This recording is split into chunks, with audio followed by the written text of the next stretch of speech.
ਭਰੀਐ ਮਤ ਪਾਪਾਂ ਕੈ ਸੰਗ। ਜਾਂ ਕਹਿੰਦੇ ਬੁੱਧੀ ਪਾਪਾਂ ਰੂਪ ਚਿੱਕੜ ਨਾਲ ਭਰੀ ਜਾਂਦੀ, ਉਹ ਧੋਪੈ ਨਾਵੈ ਕਰੰਗ। ਉਹ ਨਾਮ ਰੂਪ ਸਾਬਣ ਦੇ ਪ੍ਰੇਮ ਰੂਪੀ ਜਲ ਕਰਕੇ ਧੋਤੀ ਜਾਂਦੀ। ਇਸ ਕਰਕੇ ਨਾਮ ਜਪਣ ਵਿੱਚ ਇਹੋ ਜਿਹਾ ਪ੍ਰੇਮ ਕਰੇ ਜਿਵੇਂ ਮਹਾਰਾਜ ਸੱਚੇ ਪਾਤਸ਼ਾਹ ਨੇ ਕਿਹਾ ਨਾ। ਗੁਰੂ ਰਾਮਦਾਸ ਮਹਾਰਾਜ ਕਹਿੰਦੇ ਨੇ, ਪੌੜੀ ਉਚਾਰਨ ਕੀਤੀ ਗੁਰਾਂ ਨੇ ਪੂਰੀ। ਹਰ ਨਾਮ ਹਮਾਰਾ ਭੋਜਨ 36 ਪ੍ਰਕਾਰ, ਜਿਤ ਖਾਇਆ ਹਮ ਕਉ ਤ੍ਰਿਪਤ ਭਈ।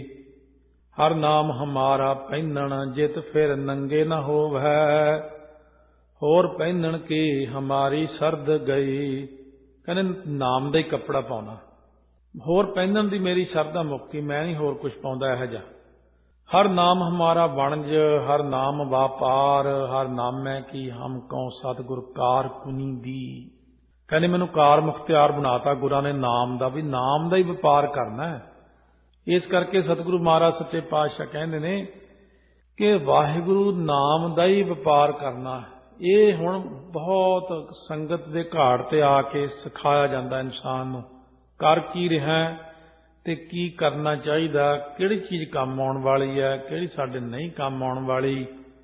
ਉਹ ਬੰਦਾ ਬਹੁਤ ਸਿਆਣਾ ਵੀ ਜ਼ਿੰਦਗੀ ਦੇ ਅਖੀਰ ਤੱਕ ਜਿਉਣ ਲਈ ਕਈ ਤਰ੍ਹਾਂ ਦੇ ਪੈਸੇ ਜਮ੍ਹਾਂ ਕਰਦਾ, ਜਾਇਦਾਦਾਂ ਬਣਾਉਂਦਾ, ਬੱਚੇ ਵੱਡੇ ਹੋਣਗੇ, ਪੜ੍ਹ ਲਿਖ ਜਾਣਗੇ, ਫਿਰ ਮੈਨੂੰ ਰੋਟੀ ਦੇਣਗੇ, ਉਹਨਾਂ ਤੋਂ ਚੋਰੀ ਪੈਸੇ ਜਮ੍ਹਾਂ ਕਰਦਾ, ਕਈ ਤਰ੍ਹਾਂ ਦੇ ਹੋਰ ਕਰਮ ਕਰਦਾ। ਪਰ ਮਹਾਰਾਜ ਕਹਿੰਦੇ ਇੱਥੇ ਕਿੰਨਾ ਕੁ ਚਿਰ ਰਹਿਣਾ ਸੰਸਾਰ 'ਚ, ਇੱਥੇ ਤਾਂ ਹੋਰ 20 ਸਾਲ 50 ਸਾਲ ਬਸ, ਕੋਈ 10 ਸਾਲ ਕੋਈ 5 ਸਾਲ ਹੋਰ ਹੈ। ਫਿਰ ਸਤਿਗੁਰੂ ਕਹਿੰਦੇ ਜਿੱਥੇ ਜਾ ਕੇ ਵਰਤਣਾ ਉੱਥੋਂ ਦੀ ਚਿੰਤਾ ਹੀ ਨਹੀਂ ਹੈ। ਇੱਥੇ ਲਈ ਵੀ ਸਾਰਾ ਜ਼ੋਰ ਲਾਤਾ ਕਿੱਲ ਕਿੱਲ ਕੇ। ਮਹਾਰਾਜ ਕਹਿੰਦੇ ਹਰ ਨਾਮੈ ਕਹਾ ਮਲੇਖਾ ਲਿਖਿਆ, ਸਭ ਜਮ ਕੀ ਅਗਲੀ ਕਾਣ ਗਈ। ਹਰ ਕਾ ਨਾਮ ਗੁਰਮੁਖ ਕੇ ਨਾ ਵਿਰਲੇ ਧਿਆਇਆ, ਜਿਨ ਕਉ ਧੁਰ ਕਰਮ ਪ੍ਰਾਪਤ ਲਿਖਤ ਪਈ। ਧੁਰੋਂ ਹੀ ਲਿਖਤ ਪਈ ਹੋਈ ਮੱਥੇ ਉੱਤੇ ਉਹੀ ਬੰਦੇ ਨਾਮ ਨਾਲ ਜੁੜਦੇ ਨੇ। ਪੁੰਨੀ ਪਾਪੀ ਆਖਣ ਨਾਹੇ। ਇਸ ਤਰ੍ਹਾਂ ਦੇ ਸਾਧਨ ਕਰਨ ਵਾਲੇ ਗੁਰਮੁਖ ਨੂੰ ਨਾ ਕੋਈ ਪੁੰਨੀ ਕਹਿੰਦਾ, ਨਾ ਕੋਈ ਪਾਪੀ ਕਹਿੰਦਾ, ਕਿਉਂਕਿ ਉਹ ਗੁਰਮੁਖ ਪਾਪੀ ਪੁੰਨੀਆਂ ਦੀ ਗਿਣਤੀ 'ਚ ਨਹੀਂ ਆਉਂਦਾ। ਕਿਉਂਕਿ ਪਾਪ ਕਰਮਾਂ ਦੇ ਕਾਰਨ ਕਰਕੇ ਉਹ ਪਾਪੀਆਂ ਦੀ ਗਿਣਤੀ 'ਚ ਨਹੀਂ ਆਉਂਦਾ, ਅਤੇ ਸ਼ਕਾਮ ਕਰਮਾਂ ਦੇ ਨਾ ਕਰਨੇ ਕਰਕੇ ਉਹ ਪੁੰਨੀਆਂ ਦੀ ਗਿਣਤੀ 'ਚ ਨਹੀਂ ਆਉਂਦਾ। ਪਾਪ ਉਹ ਕਰਦਾ ਹੀ ਨਹੀਂ। ਜੇ ਪੁੰਨ ਕਰਦਾ ਤਾਂ ਉਹ 'ਚ ਕਾਮਨਾ ਹੀ ਨਹੀਂ ਕਰਦਾ ਕੋਈ। ਮਹਾਰਾਜ ਦਸਵੇਂ ਪਾਤਸ਼ਾਹ ਕਹਿੰਦੇ ਬ੍ਰਹਮ ਗਿਆਨੀ ਦੀ ਅਵਸਥਾ ਕਰੈ ਜਗ ਕੋਟਕ ਨਹੀਂ ਪੁੰਨ ਕਉ, ਹਨੈ ਵਿਪਰ ਕੇਤੇ ਨਹੀਂ ਪਾਪ ਕਉ। ਕਰੋੜਾਂ ਜਗ ਕਰੇ ਬ੍ਰਹਮ ਗਿਆਨੀ ਨੂੰ ਫਲ ਹੀ ਨਹੀਂ ਮਿਲਦਾ ਉਹਦਾ, ਕਿਉਂਕਿ ਉਹ ਨਿਸ਼ਕਾਮੀ ਹੈ। ਜੋ ਕਿਤਨੇ ਹੀ ਪੁਰਸ਼ਾਂ ਨੂੰ ਮਾਰ ਵੀ ਦੇਵੇ ਤਾਂ ਉਹਨੂੰ ਪਾਪ ਨਹੀਂ ਲੱਗਦਾ। ਵੈਸੇ ਤਾਂ ਨਹੀਂ ਉਹ ਮਾਰਦਾ ਹੈ, ਪਰ ਕਿਉਂਕਿ ਵੈਸੇ ਦੱਸਿਆ ਹੈ ਕਿ ਜੇ ਉਹਦੇ ਕੋਲ ਐਸੀ ਗੱਲ ਹੋ ਵੀ ਜਾਵੇ, ਉਹਨੇ ਕਿਉਂਕਿ ਉਹ ਕੰਮ ਨੂੰ ਸਕਾਮੀ ਹੋ ਕੇ ਨਹੀਂ ਕੀਤਾ, ਸਹਿਤ ਕਾਮਨਾ ਨੇ, ਨਿਸ਼ਕਾਮੀ ਹੋ ਕੇ ਹੀ ਕਰੀ ਜਾਂਦਾ ਹਰੇਕ ਚੀਜ਼। ਇਸ ਕਰਕੇ ਮਹਾਰਾਜ ਕਹਿੰਦੇ ਮੇਰੇ ਗੁਰਸਿੱਖ ਨਾਮ ਜਪਣ ਵਾਲੇ ਪੁੰਨੀ ਪਾਪੀ ਆਖਣ ਨਾਹੀਂ। ਜਿਵੇਂ ਪੰਡਤ ਨਿਤਾਨੰਦ ਨੇ ਕਿਹਾ ਸੀ ਛੇਵੇਂ ਪਾਤਸ਼ਾਹ ਨੂੰ, ਸ੍ਰੀ ਹਰਗੋਬਿੰਦਪੁਰ ਸਾਹਿਬ, ਬਟਾਲੇ ਦਾ ਰਹਿਣ ਵਾਲਾ ਸੀ ਨਿਤਾਨੰਦ, ਕਥਾ ਕਰਦਾ ਹੁੰਦਾ ਸੀ ਮਹਾਰਾਜ ਕੋਲੇ। ਸੋ ਮਹਾਰਾਜ ਨੂੰ ਕਹਿਣ ਲੱਗਾ ਗਰੜ ਪੁਰਾਣ 'ਚ ਲਿਖਿਆ 12 ਮਹੀਨੇ 'ਚ ਸਵਰਗਾਂ ਨੂੰ ਜਾਂਦਾ ਪੁੰਨੀ ਬੰਦਾ, ਪਾਪੀ ਜਾਂਦਾ 16 ਮਹੀਨੇ ਨਰਕਾਂ ਨੂੰ। ਇਹ ਤੁਹਾਡੇ ਸਿੱਖ ਕਹਿੰਦੇ ਵੀ ਅਸੀਂ ਅੱਖਾਂ ਬੰਦ ਕੀਤੀਆਂ ਚਲੇ ਜਾਂਦੇ, ਸੱਚਖੰਡ ਨੂੰ ਆ ਵੀ ਜਾਂਦੇ ਆ। ਮਹਾਰਾਜ ਸੱਚੇ ਪਾਤਸ਼ਾਹ ਕਹਿਣ ਲੱਗੇ ਗਰੜ ਪੁਰਾਣ 'ਚ ਠੀਕ ਲਿਖਿਆ, ਉੱਥੇ ਕੀ ਦਸ਼ਾ ਪੁੰਨੀ ਤੇ ਪਾਪੀ ਦੀ। ਗਰੜ ਪੁਰਾਣ ਵਿੱਚ ਨਾਮ ਜਪਣ ਵਾਲੇ ਤਾਂ ਕੋਈ ਗਿਣਤੀ ਨਹੀਂ ਦੱਸੀ ਹੈ, ਕੋਈ ਉਹਨਾਂ ਦੀ ਅਵਸਥਾ ਕਹਿੰਦੇ ਨਾ ਮਹਾਰਾਜ, ਪੁੰਨੀ ਤੇ ਪਾਪੀ ਲਿਖਿਆ। ਕਹਿੰਦੇ ਬਸ ਫਿਰ ਸਮਝ ਜਾ ਗੱਲ, ਪੁੰਨੀ ਤੇ ਪਾਪੀ ਦੀ ਅਵਸਥਾ ਵਿੱਚੋਂ ਮੈਂ ਸਿੱਖ ਨੂੰ ਕੱਢ ਕੇ ਨਾਮ ਨਾਲ ਜੋੜਦਾ ਹਾਂ, ਤਾਂ ਕਿ ਇਹ ਵਿਚਾਰੇ ਨੂੰ ਇਹ ਨਾ ਹੋਵੇ ਪੁੰਨ ਪਾਪ ਜੋ ਬੀਜਦੇ ਸਭ ਧਰਮ ਰਾਇ ਕਹਿ ਜਾਹੀ। ਪੁੰਨ ਕਰਨ ਨਾਲ ਵੀ ਧਰਮ ਰਾਜੇ ਤੇ ਜਾਣਾ ਪੈਂਦਾ, ਤੇ ਪਾਪ ਕਰਨ ਨਾਲ ਵੀ ਧਰਮ ਰਾਜੇ ਤੇ ਜਾਣਾ ਪੈਂਦਾ। ਫਿਰ ਉਹ ਪੁੰਨਾਂ ਦਾ ਫਲ ਦਿੰਦਾ ਸਵਰਗ, ਪਾਪਾਂ ਦਾ ਫਲ ਨਰਕ ਦਿੰਦਾ। ਮੈਂ ਸਿੱਖ ਨੂੰ ਕਿਹਾ ਵੀ ਨਾ ਤੂੰ ਪੁੰਨ ਕਰ, ਪੁੰਨ ਨਾ ਕਰ, ਸਕਾਮ ਕਰਮ ਨਾ ਕਰ, ਨਿਸ਼ਕਾਮ ਕਰ। ਕੁਛ ਦਾਨ ਕਰੀ ਜਾ, ਕੁਛ ਦੇਈ ਜਾ, ਵੰਡ ਛਕੀ ਜਾ, ਪਰ ਉਹ ਨਿਸ਼ਕਾਮ ਕਰੀ, ਉਹਦੇ ਫਲ ਦੀ ਇੱਛਾ ਨਾ ਕਰੀ। ਹੁਣ ਜੇ ਕਿਸੇ ਨੇ ਕਿਲੋ ਆਟਾ ਦਾਨ ਕਰਕੇ ਰੱਬ ਨੂੰ ਕਿਹਾ 100 ਕਿਲੋ ਦੇ ਦੇ, ਇਸ ਜਨਮ 'ਚ ਉਹ ਨਾ ਮਿਲਿਆ, ਅਗਲੇ ਜਨਮ ਫਿਰ ਲੈਣਾ ਪੈਣਾ 100 ਕਿਲੋ ਆਟਾ ਖਾਣ ਲਈ, ਫਿਰ ਤਾਂ ਉਹ ਚੱਕਰ 'ਚ ਹੀ ਪੈ ਗਿਆ। ਇਸ ਕਰਕੇ ਜਦੋਂ ਦੇਣਾ ਤਾਂ ਵੰਡ ਛਕਣ ਦੀ ਨੀਤੀ ਨਾਲ ਦੇਣਾ। ਤੇ ਗੁਰੂ ਨਾਨਕ ਨੇ ਮੈਨੂੰ ਦਿੱਤਾ, ਲੈ ਭਾਈ ਤੁਸੀਂ ਵੀ ਛਕ ਲਓ। ਨਿਸ਼ਕਾਮ ਕਰਮ ਕਰਨ ਲੱਗ ਜਾਣਾ। ਤਾਂ ਤੇ ਉਹ ਪਾਪੀ ਤੇ ਪੁੰਨੀਆਂ ਦੀ ਗਿਣਤੀ ਤੋਂ ਗੁਰਸਿੱਖ ਨੂੰ ਬਾਹਰ ਕੱਢ ਲੈਣੇ। ਬ੍ਰਹਮ ਗਿਆਨੀ ਪਾਪੀ ਤੇ ਪੁੰਨੀ ਤੋਂ ਪਰੇ ਹੁੰਦਾ, ਕਿਉਂਕਿ ਪਾਪ ਕਰਮਾਂ ਦੇ ਨਾ ਕਰਨ ਕਰਕੇ ਉਹ ਪਾਪੀਆਂ ਦੀ ਗਿਣਤੀ 'ਚ ਹੀ ਨਹੀਂ ਆਉਂਦਾ। ਕਰ ਕਰ ਕਰਨਾ ਲਿਖ ਲੈ ਜਾਹੁ। ਕਰ ਤੋਂ ਭਾਵ ਹੱਥਾਂ ਕਰਕੇ ਜੋ ਕੀਤੇ ਹੋਏ ਕਿਰੇਮਾਨ ਕਰਮ ਨੇ, ਤੇ ਅੰਤःਕਰਨ ਵਿਖੇ ਜੋ ਸੰਸਕਾਰ ਲਿਖੇ ਹੋਏ ਨੇ, ਉਹ ਸਭ ਉਹਨਾਂ ਦੇ ਇੱਥੇ ਹੁਣ ਅਰਥ ਬਦਲ ਜਾਣਾ। ਇੱਕ ਤਾਂ ਹੁੰਦਾ ਲੈ ਜਾਹੋ, ਲੈ ਕੇ ਚਲੇ ਜਾਣਾ। ਇੱਕ ਲੈ ਦਾ ਅਰਥ ਹੁੰਦਾ ਲੈਤਾ ਕਰਨੀ, ਸਮਾਪਤੀ ਕਰ ਦੇਣੀ। ਲੈ ਜਾਹੋ, ਲੈ ਜਾਹੋ ਦਾ ਮਤਲਬ ਹੈ ਲੀਨ ਹੋ ਜਾਂਦੇ ਨੇ, ਲੈ ਹੋ ਜਾਂਦੇ ਨੇ। ਉਹ ਜਿੰਨੇ ਕਰਮ ਕੀਤੇ ਹੁੰਦੇ ਨੇ ਵਿੱਚ ਹੀ ਸੜ ਜਾਂਦੇ ਨੇ, ਸਾਰੇ ਅੰਤਸ਼ਕਰਨ ਦੇ ਅੰਦਰ ਹੀ ਲੈ ਹੋ ਜਾਂਦੇ ਨੇ। ਜਿਵੇਂ ਉਤਪਤੀ, ਲੈਤਾ, ਪਾਲਣਾ, 3 ਅੱਖਰ ਨੇ। ਉਤਪਤੀ ਹੁੰਦੀ ਪੈਦਾ ਕਰਨੀ, ਲੈਤਾ ਹੁੰਦੀ ਮਾਰਨਾ, ਤੀਜਾ ਅੱਖਰ ਹੈ ਪਾਲਣਾ ਕਰਨੀ। ਉਤਪਤੀ, ਲੈਤਾ, ਪਾਲਣਾ ਕਰਨੀ। ਇਹ 3 ਅੱਖਰ ਨੇ, ਠਾ, ਕੋ ਤੇ ਰਾ, ਠਾਕੁਰ। ਇਹ 3 ਅੱਖਰਾਂ ਦਾ ਅਰਥ ਹੀ ਬਣਦਾ ਉਤਪਤੀ, ਲੈਤਾ ਤੇ ਪਾਲਣਾ ਕਰਨੀ। ਇਸੇ ਤਰ੍ਹਾਂ ਮਹਾਰਾਜ ਕਹਿੰਦੇ ਕਰ ਕਾਰ ਕਰਨਾ ਲੇਖ ਲੈ ਜਾਹੁ। ਉਹ ਸਾਰੇ ਆਪਣੇ ਕੀਤੇ ਹੋਏ ਕਰਮਾਂ ਨੂੰ ਲੈ ਹੀ ਕਰ ਦਿੰਦੇ, ਨਾਸ ਹੀ ਕਰ ਦਿੰਦੇ ਨੇ। ਆਪੇ ਬੀਜ ਆਪੇ ਹੀ ਖਾਓ। ਉਹ ਆਪ ਹੀ ਆਪਣੇ ਆਪ ਨੂੰ ਬੀਜ ਰੂਪ ਸਮਝਦੇ ਨੇ। ਮੈਂ ਬੀਜ ਰੂਪ ਹਾਂ। ਕਾਰਨ ਰੂਪ ਭਾਵ ਈਸ਼ਵਰ ਰੂਪ, ਇਹ ਦੋਨੋਂ ਚੀਜ਼ਾਂ ਆ ਗਈਆਂ ਉਹਦੇ 'ਚ। ਉਹ ਆਪ ਹੀ ਆਪਣੇ ਨੂੰ ਕਾਰਨ ਰੂਪ ਭਾਵ ਈਸ਼ਵਰ ਰੂਪ ਅਤੇ ਖਾਹੋ ਮਤਲਬ ਭੁਗਤਾ, ਜੀਵ। ਭੁਗਤਾ ਰੂਪ ਜਿਹੜਾ ਅਰਥਾਤ ਜੀਵ ਰੂਪ ਨਿਸ਼ਚੈ ਕਰਦਾ ਆਪਣੇ ਆਪ ਨੂੰ। ਨਾਨਕ ਹੁਕਮੀ ਆਵੋ ਜਾਹੋ। ਮਹਾਰਾਜ ਕਹਿੰਦੇ ਉਹ ਹੁਕਮੀ ਦਾ ਸਰੂਪ ਹੋ ਗਏ ਨੇ। ਉਹਨਾਂ ਦਾ ਆਉਣਾ ਜਾਣਾ, ਜੰਮਣਾ ਮਰਨਾ ਜਾਹੋ ਹੋ ਗਿਆ। ਜਾਹੋ ਦਾ ਮਤਲਬ ਇੱਥੇ ਅਭਾਵ ਹੀ ਹੋ ਗਿਆ। ਉਹਨਾਂ ਦਾ ਆਉਣਾ ਜਾਣਾ ਮਹਾਰਾਜ ਨੇ ਕੱਟ ਹੀ ਦਿੱਤਾ ਹੈ। ਉਹ ਇਹ ਸਮਝਦੇ ਨੇ ਪ੍ਰਮਾਤਮਾ ਆਪ ਹੀ ਬੀਜ ਰੂਪ ਹੈ ਤੇ ਆਪੇ ਹੀ ਇਹਨੂੰ ਖਾਓ, ਸਮਾਪਤ ਕਰਨ ਵਾਲਾ। ਇਹ ਚੀਜ਼ ਚੋਂ ਨਿਕਲਿਆ, ਉੱਭਰਿਆ ਉੱਪਰ ਨੂੰ। ਕਿਵੇਂ? ਬੀਜ ਰੂਪ ਵੀ ਪ੍ਰਮਾਤਮਾ ਹੀ ਹੈ ਤੇ ਖਾਹੋ ਰੂਪ ਵੀ ਪ੍ਰਮਾਤਮਾ ਹੀ ਹੈ। ਆਪੇ ਹੀ ਹੁਣ ਕੀ ਕਹਿੰਦੇ? ਜੋਗੀ ਅੰਦਰ ਜੋਗੀ ਆ, ਤੂੰ ਭੋਗੀ ਅੰਦਰ ਭੋਗੀ ਆ, ਤੇਰਾ ਅੰਤ ਨਾ ਪਾਇਆ, ਸੁਰਗ ਮਚ ਪਿਆਲ ਜੀਓ। ਇੱਕ ਤਾਂ ਹੁੰਦਾ ਕਿ ਮੈਂ ਖਾਂਦਾ, ਮੈਂ ਕਮਾਉਂਦਾ, ਮੈਂ ਕਰਦਾ, ਉਹ ਪਰਮੇਸ਼ਰ ਦੇਣ ਵਾਲਾ। ਇਹ ਹੁੰਦਾ ਜੀਵ ਭਾਵ ਦੇ ਵਿੱਚ। ਇੱਕ ਹੁੰਦਾ ਭਗਤੀ ਕਰਕੇ ਇਸ ਤੋਂ ਉੱਤੇ ਇੱਕ ਸਟੇਜ ਬਣ ਜਾਂਦੀ ਬੰਦੇ ਦੀ। ਜੇ ਕਹਿੰਦਾ ਉਹੀ ਸਭ ਕੁਝ ਦੇਣ ਵਾਲਾ, ਉਹੀ ਖਾਣ ਵਾਲਾ, ਨਾ ਮੈਂ ਦੇਣ ਵਾਲਾ ਨਾ ਮੈਂ ਖਾਣ ਵਾਲਾ, ਉਹ ਸਟੇਜ ਬਣਦੀ ਹੈ। ਨਾ ਕਿ ਗੱਲੀ ਬਾਤੀ ਨਹੀਂ ਕਰਨਾ ਇਸ ਤਰ੍ਹਾਂ, ਉਹ ਅਵਸਥਾ ਮਨ ਦੀ ਬਣਦੀ ਜਾ ਕੇ ਅੰਦਰੋਂ। ਇਸ ਤਰ੍ਹਾਂ ਕਰਕੇ ਮਹਾਰਾਜ ਸੱਚੇ ਪਾਤਸ਼ਾਹ ਕਹਿੰਦੇ ਇਹ ਜੀਵ ਜਿਹੜਾ ਆਪਣੇ ਆਪ ਨੂੰ ਸ਼ੁੱਧ ਕਰ ਸਕਦਾ ਭਾਈ। ਕਹਿਣ ਲੱਗੇ ਤਾਂ ਅਸੀਂ ਜਾਣ ਲਿਆ ਕਿ ਜੀਵ ਨੂੰ ਆਪਣੇ ਕੀਤੇ ਕਰਮਾਂ ਦਾ ਫਲ ਅਵਸ਼ ਹੀ ਭੋਗਣਾ ਪੈਂਦਾ ਹੈ। ਜੀਵ ਨੂੰ, ਆਤਮਿਕ ਗਿਆਨੀ ਨੂੰ ਨਹੀਂ। ਆਤਮਿਕ ਗਿਆਨੀ ਸਾੜ ਹੀ ਲੈਂਦਾ ਉਹਨਾਂ ਨੂੰ। ਅਤੇ ਨਾਮ ਚਿੰਤਨ ਕੀਤੇ ਬਗੈਰ ਮੁਕਤੀ ਦੀ ਪ੍ਰਾਪਤੀ ਨਹੀਂ। ਪਰ ਇਹ ਗੱਲ ਦੱਸੋ, ਜਿਵੇਂ ਹੋਰ ਮੱਤਾਂ ਤੇ ਸ਼ਾਸਤਰਾਂ 'ਚ ਤੀਰਥਾਂ ਤੇ ਇਸ਼ਨਾਨ ਕਰਨੇ, ਦਾਨ ਤਪ ਕਰਨੇ ਆ, ਇਹਦਾ ਬੜਾ ਫਲ ਲਿਖਿਆ। ਸੋ ਆਪ ਦੇ ਖਿਆਲ ਅੰਦਰ ਇਹ ਤੀਰਥਾਂ ਤੇ ਇਸ਼ਨਾਨ ਕਰਨਾ, ਦਾਨ ਕਰਨਾ ਕੁਝ ਵਿਸ਼ੇਸ਼ਤਾ ਤੁਸੀਂ ਮੰਨਦੇ ਹੋ ਕਿ ਤੁਸੀਂ ਫਿਰ ਨਾਮ ਨੂੰ ਹੀ ਵੱਡਾ ਮੰਨਦੇ? ਮਹਾਰਾਜ ਸੱਚੇ ਪਾਤਸ਼ਾਹ ਕਹਿਣ ਲੱਗੇ ਇਹ ਉਹਨਾਂ ਯੁੱਗਾਂ ਦਾ ਧਰਮ ਹੈ ਜਿਹੜੇ ਪਿਛਲੇ ਯੁੱਗ ਸੀ। ਸਤਿਯੁਗ ਸਤ, ਤੇਤਾ ਜੱਗੀ, ਦੁਆਪਰ ਪੂਜਾ ਚਾਰ। ਸਤਿਗੁਰੂ ਕਹਿੰਦੇ ਪਹਿਲਾਂ ਲੋਕ ਕਰਦੇ ਹੁੰਦੇ ਸੀ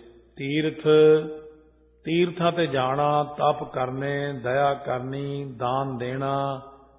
ਮਹਾਰਾਜ ਕਹਿੰਦੇ ਜਿਹੜਾ ਕੋਈ ਸਕਾਮੀ ਪੁਰਸ਼ ਤੀਰਥ ਕਰੇ, ਤਪ ਕਰਦਾ, ਦਇਆ ਪੂਰਵਕ ਜਿਹੜਾ ਦਾਨ ਦਤ ਹੁੰਦਾ ਦਿੰਦਾ ਹੈ, ਦਤ ਦਾ ਮਤਲਬ ਦੇਣਾ, ਉਹ ਪੁਰਸ਼ ਤਿਲ ਤਿਲ ਮਾਤਰ ਦਿੱਤੇ ਹੋਏ ਦਾਨ ਦਾ ਮਣ ਭਰ ਫਲ ਤਾਂ ਪਾ ਲੈਂਦਾ।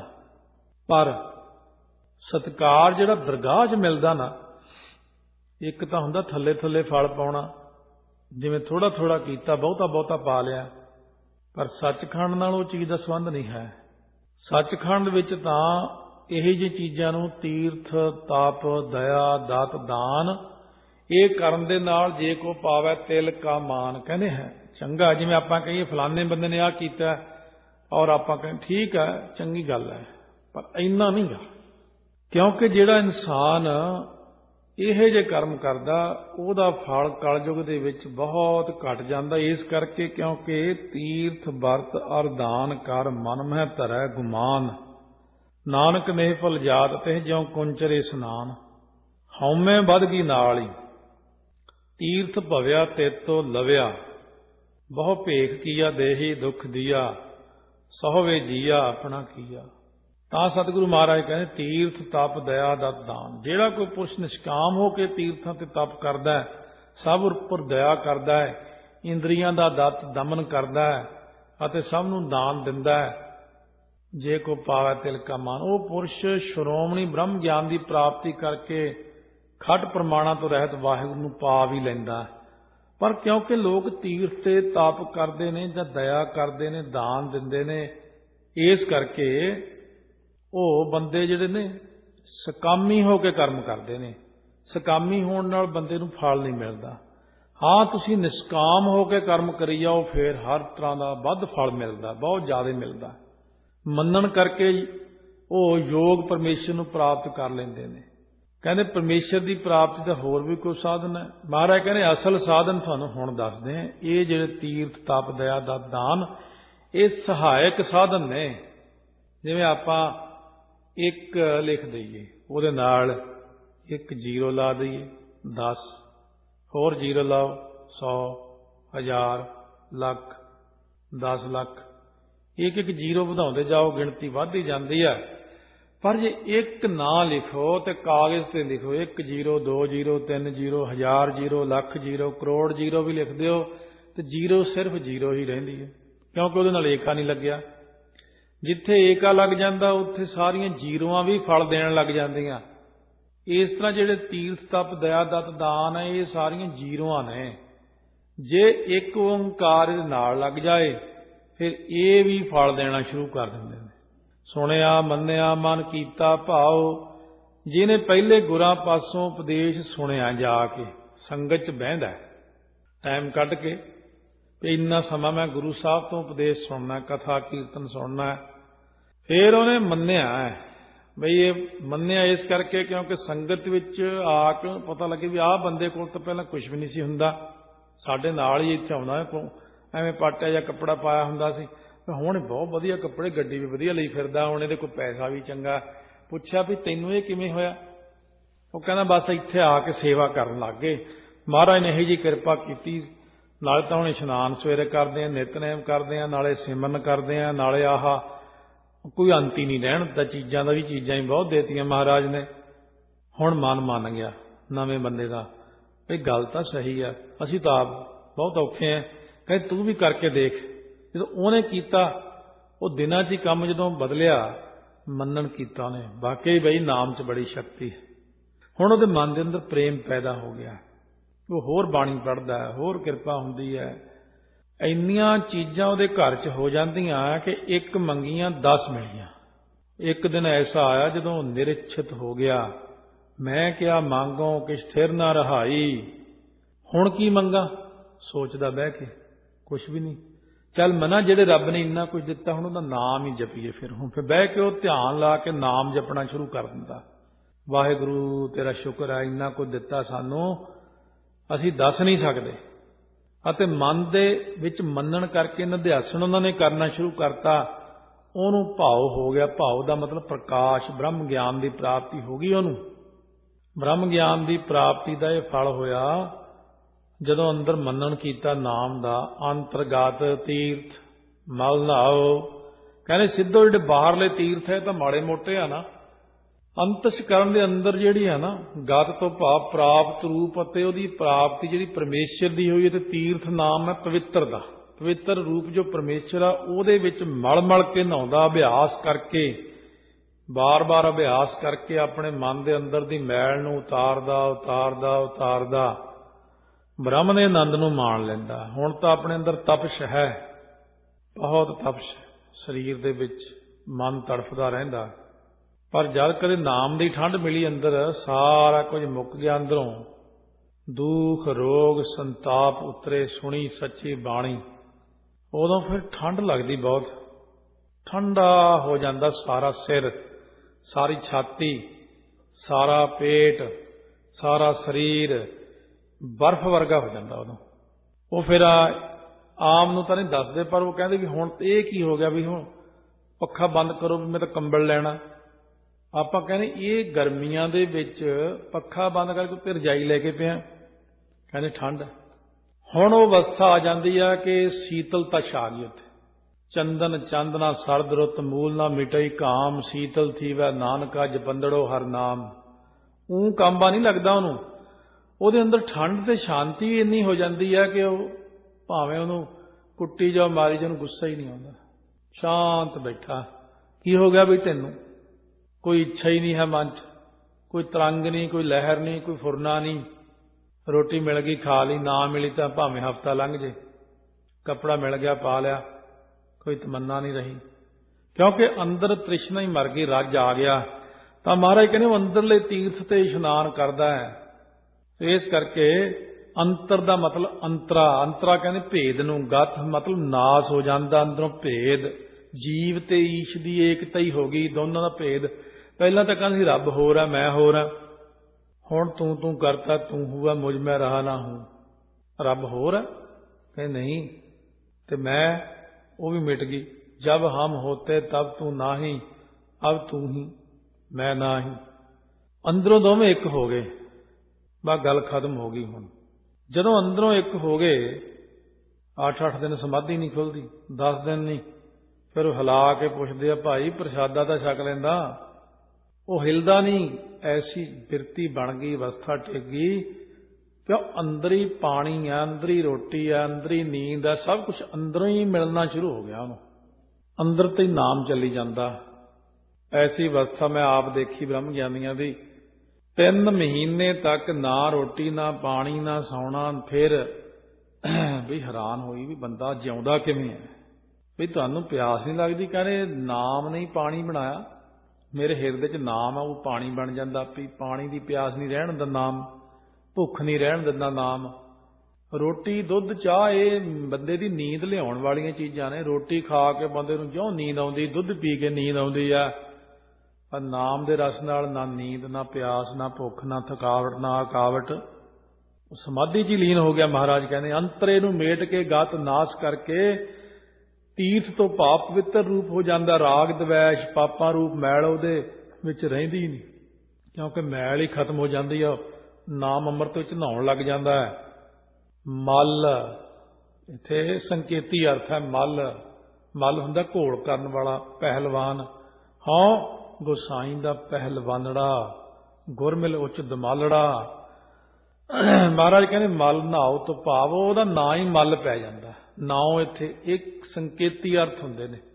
ਜਦੋਂ ਆਪਾਂ ਅੰਤਰੀਵ 'ਚ ਜਾਂਦੇ ਹਾਂ, ਉਦੋਂ ਅੰਤਰੀਵ 'ਚੋਂ ਕਈ ਭਾਵ ਅਰਥ ਨਿਕਲਦੇ ਨੇ। ਸੰਸਾਰ ਰੂਪ ਸਮੁੰਦਰ ਜੋ ਪਾਪਾਂ ਰੂਪ ਮੈਲ ਨਾਲ ਭਰਿਆ, ਉਹ ਤੋਂ ਪਾਰ ਉਤਾਰਨ ਲਈ ਉਹ ਨਾਉ ਤੋਂ ਭਾਵ ਨੌਕਾ ਰੂਪ ਹੋ ਜਾਂਦਾ, ਆਪ ਜਹਾਜ਼ ਰੂਪ ਹੋ ਜਾਂਦਾ ਹੈ। ਬਾਣੀ ਅੰਦਰ ਗੁਰੂ ਸਾਹਿਬ ਕਹਿੰਦੇ ਗੁਰਮੁਖ ਕੋਟ ਉਧਾਰ ਦਾ ਭਾਈ ਦੇ ਨਾਵੈ ਏਕ ਕਣੀ। ਉਹ ਜਦ ਇੱਕ ਕਣੀ ਨਾਮ ਦੀ ਉਹਨੂੰ ਮਿਲ ਜਾਂਦੀ ਆ, ਉਹ ਕਰੋੜਾਂ ਦਾ ਅੱਗੇ ਹੋਰ ਉਧਾਰ ਕਰ ਦਿੰਦਾ। ਫਿਰ ਕਹਿਣ ਲੱਗੇ ਮਹਾਰਾਜ ਇਹ ਤਾਂ ਬਹੁਤ ਕਠਿਨ ਸਾਧਨ ਹੈ, ਕੋਈ ਸੌਖਾ ਸਾਧਨ ਦੱਸੋ। ਮਹਾਰਾਜ ਕਹਿੰਦੇ ਦੂਜਾ ਸਾਧਨ ਦੱਸ ਦਈਏ। ਬੇਨਤੀ ਕਰੋ ਮਹਾਰਾਜ ਅਕਾਲ ਪੁਰਖ ਅੱਗੇ। ਇੱਕ ਤਾਂ ਹੈ ਆਪ ਬਹਿ ਕੇ ਭਗਤੀ ਕਰਨੀ, ਇੱਕ ਇਹ ਬੇਨਤੀ ਕਰੋ ਸਭ ਗੁਣ ਤੇਰੇ ਮੈਂ ਨਾਹੀ ਕੋਇ। ਇਹ ਨਿਰੰਕਾਰ ਹੈ ਵਾਹਿਗੁਰੂ, ਸਾਰੇ ਗੁਣ ਤੇਰੇ ਵਿੱਚ ਹੀ ਨੇ, ਮੇਰੇ 'ਚ ਤਾਂ ਕੋਈ ਗੁਣ ਹੀ ਨਹੀਂ ਹੈਗਾ। ਸਾਰੇ ਗੁਣ ਮੈਨੂੰ ਤੇਰੇ ਹੀ ਦਿੱਤੇ ਹੋਏ ਮਿਲਦੇ ਨੇ, ਮੇਰੇ ਵਿੱਚ ਤਾਂ ਕੋਈ ਗੁਣ ਹੈ ਨਹੀਂ ਆਪਣੇ 'ਚ। ਪਹਿਲਾਂ ਤਾਂ ਇਹ ਸੋਚੋ ਕਿ ਸਾਰੇ ਗੁਣ ਹੀ ਉਹਦੇ ਨੇ। ਆਪਣੇ ਕੋਲ ਜਦੋਂ ਆਪਾਂ ਦੁਨੀਆ 'ਚ ਪੈਦਾ ਹੋਏ ਸੀ, ਆਪਣੇ ਕੋਲ ਕੱਪੜੇ ਵੀ ਨਹੀਂ ਸੀ, ਸਾਰਾ ਕੁਝ ਤਾਂ ਇੱਥੋਂ ਹੀ ਮਿਲਿਆ ਆ ਕੇ। ਧਰਤੀ ਮਾਤਾ ਨੇ ਦਿੱਤਾ ਸਾਰਾ ਕੁਝ, ਸਮੁੰਦਰ 'ਚੋਂ ਬਹੁਤ ਚੀਜ਼ਾਂ ਮਿਲੀਆਂ। ਆਪਣੇ ਕੋਲ ਕੀ ਹੈ? ਸਭ ਕੁਝ ਵਾਹਿਗੁਰੂ ਦਾ ਹੈ, ਵਾਹਿਗੁਰੂ ਦੀ ਧਰਤੀ ਦਾ ਹੈ। ਕੁਝ ਅਸਮਾਨ 'ਚੋਂ ਮਿਲਿਆ, ਕੁਝ ਪਾਣੀ 'ਚੋਂ ਮਿਲਿਆ, ਕੁਝ ਹਵਾ 'ਚੋਂ ਮਿਲਿਆ। ਸਾਡੇ ਕੋਲ ਕੀ ਹੈ? ਮਹਾਰਾਜ ਕਹਿੰਦੇ ਸਾਡੇ 'ਚ ਤਾਂ ਕੁਝ ਵੀ ਨਹੀਂ, ਨਾ ਕੋਈ ਗੁਣ ਹੈ। ਹਬ ਗੁਣ ਤੈਂਡੇ ਨਾਨਕ ਜੀਓ, ਮੈਂ ਕੂ ਥੀਏ ਮੈਂ ਨਿਰਗੁਣ ਤੇ ਕਿਆ ਹੋਵੈ। ਤਉ ਜੀਵੜ ਦਾਤਾਰ ਨਾ ਕੋਈ ਜਾਚਕ ਸਦਾ ਜਾਚ ਹੋਵੈ। ਵੈਣ ਗੁਣ ਕੀਤੇ ਭਗਤ ਨਾ ਹੋਏ। ਬੇਨਤੀ ਰੂਪ ਗੁਣਾਂ ਦੇ ਉਚਾਰਨ ਕੀਤੇ ਤੋਂ ਬਿਨਾ, ਸ਼ਰਧਾ ਰੂਪ ਧਾਰਨ ਕੀਤੇ ਤੋਂ ਬਿਨਾ ਪਰਮੇਸ਼ਰ ਦੀ ਭਗਤੀ ਨਹੀਂ ਹੁੰਦੀ। ਕਹਿੰਦੇ ਪਹਿਲਾਂ ਬੰਦੇ ਨੂੰ ਆਪਣੇ ਅੰਦਰ ਗੁਣ ਵੀ ਪੈਦਾ ਕਰਨੇ ਚਾਹੀਦੇ। ਹੁਣ ਬਿਨਾਂ ਗੁਣਾਂ ਤੋਂ ਕੋਈ ਬੰਦਾ ਭਗਤੀ ਕਰੇ, ਮਾਲਾ ਫੜ ਕੇ ਵਾਹਿਗੁਰੂ ਵਾਹਿਗੁਰੂ ਜੇ ਕਿਸੇ ਨੇ ਮਾੜਾ ਕੋਈ ਕਹਿਤਾ ਉਹ ਨਾਲ ਗਲ ਪੈ ਲੜਦਾ ਤੇ ਗਲਤ ਆਦਤ ਛੱਡੀ ਨਹੀਂ ਕੋਈ ਤੇ ਵਾਹਿਗੁਰੂ ਵਾਹਿਗੁਰੂ ਕਰੀ ਨਾ ਮਹਾਰਾਜ ਕਹਿੰਦੇ ਉਹ ਵੀ ਨਹੀਂ ਕਾਮਯਾਬ ਹੁੰਦਾ। ਗਲਤ ਆਦਤਾਂ ਛੱਡ ਕੇ ਸ਼ੁਭ ਗੁਣਾਂ ਨੂੰ ਧਾਰਨ ਕਰਕੇ ਫਿਰ ਭਗਤੀ ਕਰੋ। ਇਹ ਕਹੋ ਵਾਹਿਗੁਰੂ ਤੇਰੇ ਹੀ ਦਿੱਤੇ ਗੁਣ ਨੇ, ਸਾਨੂੰ ਸਾਡੇ 'ਚ ਤਾਂ ਕੋਈ ਗੁਣ ਹੀ ਨਹੀਂ ਹੈਗਾ। ਮਹਾਰਾਜ ਸੱਚੇ ਪਾਤਸ਼ਾਹ ਇਸ ਕਰਕੇ ਕਹਿੰਦੇ ਇਹ ਸਾਰੇ ਗੁਣ ਇਹ ਪਰਮੇਸ਼ਰ ਤੇਰੇ ਹੀ ਦਿੱਤੇ ਨੇ। ਵਾਸਤਵ ਦ੍ਰਿਸ਼ਟੀ ਕਰਕੇ ਤੇਰੇ ਨਿਰਗੁਣ ਸਰੂਪ ਵਿੱਚ ਕੋਈ ਵੀ ਗੁਣ ਨਹੀਂ, ਪਰ ਸਾਰੇ ਗੁਣ ਤੇਰੇ ਵਿੱਚ ਕਲਪਤ ਮੰਨੇ ਨਿਰਗੁਣ ਸਰੂਪ ਵਿੱਚ। ਪਰ ਸਤਿਗੁਣ ਮੂਰਤੀ ਧਾਰੇ ਬਿਨਾਂ ਤੇਰੀ ਭਗਤੀ ਨਹੀਂ ਹੁੰਦੀ। ਇਹ ਵਾਹਿਗੁਰੂ ਇਸ ਕਰਕੇ ਸਾਰੇ ਗੁਣ ਤੇਰੇ ਵਿੱਚ ਹੀ ਨੇ। ਆਪ ਜੀ ਦੇ ਜਿਤਨੇ ਵਿੱਚ ਸਾਰੇ ਗੁਣ ਨੇ ਉਹ ਆਪ ਜੀ ਦੇ ਵਿੱਚ ਹੀ ਨੇ, ਮੇਰੇ 'ਚ ਕੋਈ ਗੁਣ ਨਹੀਂ। ਤੁਸੀਂ ਮੈਨੂੰ ਕਿਰਪਾ ਕਰਕੇ ਗੁਣ ਦੇ ਦਿਓ। ਇਸ ਕਰਕੇ ਇਹ ਅੱਗੇ ਤੋਂ ਅੱਗੇ ਚੀਜ਼ ਜਿਹੜੀ ਆ ਵੱਧਦੀ ਤੁਰੀ ਜਾਂਦੀ ਹੈ। ਗੁਣ ਨਾਮ ਵਿਸ਼ਿਆਂ ਦਾ ਵੀ ਹੈ। ਵਿਸ਼ਿਆਂ ਵੱਲੋਂ ਇੰਦਰੀਆਂ ਦੇ ਰੋਕੇ ਤੋਂ ਬਿਨਾਂ ਆਪ ਜੀ ਦੀ ਪੂਰੀ ਭਗਤੀ ਨਹੀਂ ਹੋ ਸਕਦੀ। ਆਪ ਕਿਰਪਾ ਕਰਕੇ ਇਹਨਾਂ ਵਿਸ਼ਿਆਂ ਵਿਕਾਰਾਂ ਤੋਂ ਮੈਨੂੰ ਬਚਾ ਲਓ। ਤਾਂ ਸਤਿਗੁਰੂ ਮਹਾਰਾਜ ਸੱਚੇ ਪਾਤਸ਼ਾਹ ਕਹਿੰਦੇ ਨੇ ਇਸ ਤਰੀਕੇ ਨਾਲ ਪ੍ਰਮਾਤਮਾ ਨੇ ਸ੍ਰਿਸ਼ਟੀ ਦੀ ਰਚਨਾ ਵੀ ਕੀਤੀ ਹੈ। ਇੱਥੋਂ ਤੱਕ ਬੇਨਤੀਆਂ ਕੀਤੀਆਂ ਨੇ। ਅੱਗੇ ਫਿਰ ਪ੍ਰਮਾਤਮਾ ਵਾਹਿਗੁਰੂ ਹੈ ਕੈਸਾ, ਮਾਇਆ ਕੈਸੀ ਹੈ, ਬ੍ਰਹਮਾ ਕੈਸਾ, ਸ੍ਰਿਸ਼ਟੀ ਬਣੀ ਕਿਵੇਂ ਹੈ, ਇਹ ਹੁਣ ਆਪਾਂ ਕੱਲ ਨੂੰ ਹੀ ਸ਼ਰਵਣ ਕਰਾਂਗੇ ਕਿਸ ਪ੍ਰਕਾਰ ਸਤਿਗੁਰੂ ਕਿਰਪਾ ਕਰਦੇ ਨੇ। ਇੱਥੋਂ ਤੱਕ ਆਪਾਂ ਨੂੰ ਹਲੇ ਜੀਵ ਨੂੰ ਅੱਧਾ ਉਪਦੇਸ਼ ਦਿੱਤਾ, ਫਿਰ ਬ੍ਰਹਮ ਦਾ ਉਪਦੇਸ਼ ਕੱਲ ਨੂੰ ਕਰਨਗੇ ਇਸੇ ਪੌੜੀ ਵਿੱਚ ਹੀ। ਇਉਂ ਸਤਿਗੁਰੂ ਮਹਾਰਾਜ ਨੇ ਬਖਸ਼ਿਸ਼ ਕੀਤੀ ਆਪਣੇ ਤੇ। ਪ੍ਰਮਾਤਮਾ ਦਾ ਸਰੂਪ ਕੱਲ ਨੂੰ ਦੱਸਣਗੇ ਕੈਸਾ, ਮਾਇਆ ਕੈਸੀ ਹੈ। ਇਹ ਹੈ ਤਾਂ ਆਪਾਂ ਵੀ ਉਹੀ ਰੂਪ ਹੁੰਦੇ ਹਾਂ, ਅੰਦਰੋਂ ਜੋਤ ਉਸੇ ਦੀ ਹੈ, ਪਰ ਉਹਨੂੰ ਸਮਝਦਿਆਂ ਕਈ ਸਾਲ ਹੀ ਲੰਘ ਜਾਂਦੇ ਇਹਨਾਂ ਗੱਲਾਂ ਨੂੰ। ਇਹ ਤਾਂ ਛੋਟਾ ਜਿਹਾ ਕੰਮ ਨਹੀਂ ਹੈ ਇਹ। ਤਾਈਓ ਮਹਾਰਾਜ ਕਹਿੰਦੇ ਆਖਣ ਔਖਾ ਸਾਚਾ ਨਾਉ। ਦੁਨੀਆ ਦਾ ਸਭ ਤੋਂ ਸ਼੍ਰੋਮਣੀ ਕਰਮ ਹੈ ਭਗਤੀ ਕਰਨਾ ਅਤੇ ਇਹਨਾਂ ਚੀਜ਼ਾਂ ਨੂੰ ਸਮਝਣਾ, ਫਿਰ ਉਹਦੇ ਮੁਤਾਬਕ ਚੱਲਣਾ। ਸੋ ਸਮੇਂ ਦੀ ਤਬਦੀਲੀ ਹੋ ਸਕਦੀ ਹੈ। ਹੋ ਸਕਦਾ ਬੁੱਧਵਾਰ ਨੂੰ ਆਪਣਾ ਟਾਈਮ ਸਵੇਰ ਦਾ ਬਦਲੇ, ਕਿਉਂਕਿ ਰੇਡੀਓ ਹਮਸਫਰ ਨੇ ਸਵੇਰੇ 6 ਤੋਂ 7 ਟਾਈਮ ਦਿੱਤਾ। ਰੇਡੀਓ ਗੀਤ ਸੰਗੀਤ ਤੇ ਸਵੇਰੇ 6 ਤੋਂ 7 ਹੀ ਟਾਈਮ ਹੈ। ਇਸ ਕਰਕੇ ਕਥਾ ਦਾ ਟਾਈਮ ਬੁੱਧਵਾਰ ਤੋਂ 6 ਤੋਂ 7 ਹੋ ਸਕਦਾ ਹੈ। ਜੇ ਉਹਨਾਂ ਦਾ ਸਮਾਂ ਸ਼ੁਰੂ ਹੋ ਗਿਆ ਫਿਰ ਸਵੇਰੇ 6 ਤੋਂ 7 ਰੇਡੀਓ ਤੇ ਸ਼ਰਵਣ ਕਰ ਸਕਦੇ ਹੋ, ਇੰਟਰਨੈਟ ਤੇ ਸੁਣ ਸਕਦੇ ਹੋ। ਸ਼ਾਮ ਦਾ ਸਮਾਂ 7 ਤੋਂ 8 ਹੈ, ਗੁਰ ਇਤਿਹਾਸ ਦੀ ਕਥਾ। ਸੋ ਇਸੇ ਤਰ੍ਹਾਂ ਉਹਦਾ ਸਮਾਂ ਕੁਛ ਤਬਦੀਲ ਹੋ ਸਕਦਾ, ਉਹ ਵੀ ਦੱਸਿਆ ਜਾਏਗਾ ਸੰਗਤ ਨੂੰ। ਇਹ ਇੱਕ ਦਿਨ ਪਹਿਲਾਂ ਦੱਸਣਾ ਸ਼ੁਰੂ ਕੀਤਾ ਤਾਂ ਕਿ ਜੇ ਸਮਾਂ ਚੇਂਜ ਹੋ ਗਿਆ ਫਿਰ ਆਪ ਜੀ ਨੂੰ ਪਤਾ ਲੱਗ ਜਾਵੇਗਾ। ਇਸ ਤਰ੍ਹਾਂ ਸ਼ਨੀਚਰਵਾਰ ਸੈਚਰਡੇ ਨੂੰ ਸ਼ਾਮ ਨੂੰ 7 ਤੋਂ 8 ਸਿਮਰਨ ਕਰਦੇ ਹਾਂ। ਸਿਮਰਨ ਵਾਲੇ ਦਿਨ ਜ਼ਰੂਰ ਪਹੁੰਚੋ, ਕਿਉਂਕਿ ਸਿਮਰਨ ਵਿੱਚ ਬਹੁਤ ਬਰਕਤਾਂ ਨੇ, ਬਹੁਤ ਕਿਰਪਾ ਹੁੰਦੀ ਮਹਾਰਾਜ ਦੀ। ਸਿਮਰਨ ਕਰਕੇ ਲਾਭ ਉਠਾਈਏ। ਘਰਾਂ ਵਿੱਚ ਬਹਿ ਕੇ ਸਿਮਰਨ ਕਰਨਾ ਬਹੁਤ ਵੱਡੀ ਗੱਲ ਹੈ, ਪਰ ਮੇਰੇ ਮਾਧਵ ਜੀ ਸਤ ਸੰਗਤ ਮਿਲੇ ਸੁਤਰਿਆ। ਮਹਾਰਾਜ ਕਹਿੰਦੇ ਸਤ ਸੰਗਤ ਵਿੱਚ ਬਹਿ ਕੇ ਮਿਲ ਸਾਧ ਸੰਗਤ ਭਜ ਕੇਵਲ ਨਾਮ। ਸੰਗਤ ਵਿੱਚ ਬੈਠ ਕੇ ਸਿਮਰਨ ਕਰਨ ਦਾ ਫਲ ਕਰੋੜਾਂ ਗੁਣਾ ਵੱਧ ਜਾਂਦਾ। ਕਰੋੜਾਂ ਗੁਣਾ, ਹਜ਼ਾਰਾਂ ਵੀ ਨਹੀਂ, ਲੱਖਾਂ ਵੀ ਨਹੀਂ, ਕਰੋੜਾਂ ਗੁਣਾ ਫਲ ਦੇ ਦਿੰਦੇ ਸਤਿਗੁਰੂ। ਇਸ ਕਰਕੇ ਸੰਗਤ ਵਿੱਚ ਬੈਠ ਕੇ ਪਿਆਰ ਨਾਲ ਸਿਮਰਨ ਕਰੀਏ। ਗੁਰੂ ਗ੍ਰੰਥ ਸਾਹਿਬ ਦੀ ਹਜ਼ੂਰੀ ਦੇ ਵਿੱਚ ਸਤਿਗੁਰੂ ਹੋਰ ਕਿਰਪਾ ਕਰਦੇ ਨੇ। ਵਾਹਿਗੁਰੂ ਵਾਹਿਗੁਰੂ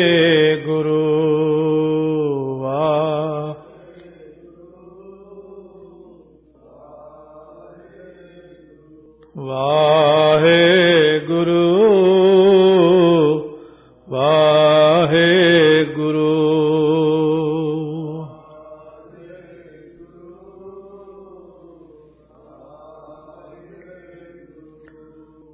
ਵਾਹਿਗੁਰੂ ਵਾਹਿਗੁਰੂ